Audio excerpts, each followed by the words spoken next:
मात्र 2 साल के अंदर जो वर्षों से लंबित हमारी जो सिंचाई परियोजनाएं थी उनको धरातल पे उतारने का काम हमारे यशस्वी मुख्यमंत्री आदरणीय भजनलाल जी ने करा। अगर हम ईआरसीपी की बात करें तो कांग्रेस सरकार पिछली चुनाव के अंदर लोगों को भ्रमित करने के लिए एंड वक्त में ईआरसीपी का जुमला उन्होंने उठाया। धरातल पे युद्ध स्तर पे ईआरसीपी का काम स्टार्ट है। हमारी अधिकतर लैंड एक्विजिशन का काम लगभग हमारा पूर्णता की ओर है। हर क्षेत्र के अंदर हमारा राजस्थान प्रदेश आगे बढ़ रहा है और ये जो विपक्ष के लोग हैं उनको ये बात हजम नहीं हो रही, इसलिए इसमें विघन डालने के लिए, हमारी ईआरसीपी योजना को लटकाने के लिए, उसको भटकाने के लिए, उसको अटकाने के लिए वो तरह तरह की बातें कर रहे हैं। 2 साल के कार्यकाल में मैंने देखा कि उनकी ज़्यादातर बातें सिर्फ और सिर्फ झूठ का पुलिंदा होती है।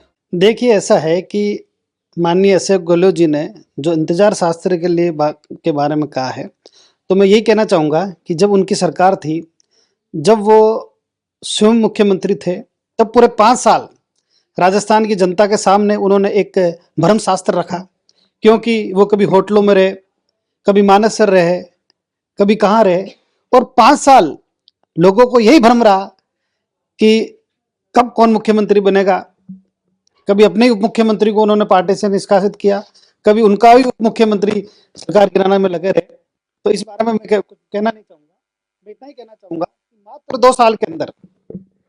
2 साल के अंदर जो वर्षों से लंबित हमारी जो सिंचाई परियोजनाएं थी उनको धरातल पे उतारने का काम हमारे यशस्वी मुख्यमंत्री आदरणीय भजनलाल जी ने करा। 1980 से हम यमुना जल की बात करते हैं, शेखावटी अंचल के लिए कई दशकों तक ये मामला लटका रहा। मैं धन्यवाद देना चाहता हूं हमारे प्रदेश के यशस्वी मुख्यमंत्री जी को, जिन्होंने हरियाणा के साथ न केवल डीपीआर बनाने का एमओयू किया, बल्कि दिसंबर के एंड तक हमारी डीपीआर बन के बिल्कुल तैयार हो जाएगी और जल्दी इस काम को हम आगे बढ़ाएंगे। अगर हम ईआरसीपी की बात करें तो कांग्रेस सरकार पिछली चुनाव के अंदर लोगों को भ्रमित करने के लिए एंड वक्त में ईआरसीपी का जुमला उन्होंने उठाया, लेकिन धरातल पे कुछ काम हुआ नहीं। हमारी जब सरकार आई तब राजस्थान और मध्य प्रदेश के बीच में वर्षों से लंबित जो प्रकरण था उन दोनों का एमओयू हुआ। एमओयू होने के बाद हमारी डीपीआर कंप्लीट हुई। हमने केंद्रीय जल आयोग को डीपीआर सबमिट करी और 9,700 करोड़ रुपए से अधिक की राशि का टेंडर हमने लगा दिया। 14,000 करोड़ रुपए की से अधिक की राशि का टेंडर हमने सेकंड फेज में लगा दिया और धरातल पे युद्ध स्तर पे ईआरसीपी का काम स्टार्ट है। हमारी अधिकतर लैंड एक्विजिशन का काम लगभग हमारा पूर्णता की ओर है। इसके अलावा भी हर क्षेत्र के अंदर राजस्थान समग्र विकास की ओर बढ़ रहा है।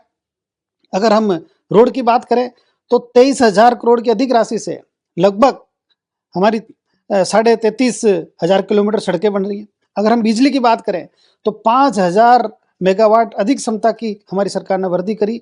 इससे हमारा प्रदेश बिजली के अंदर आत्मनिर्भर बना।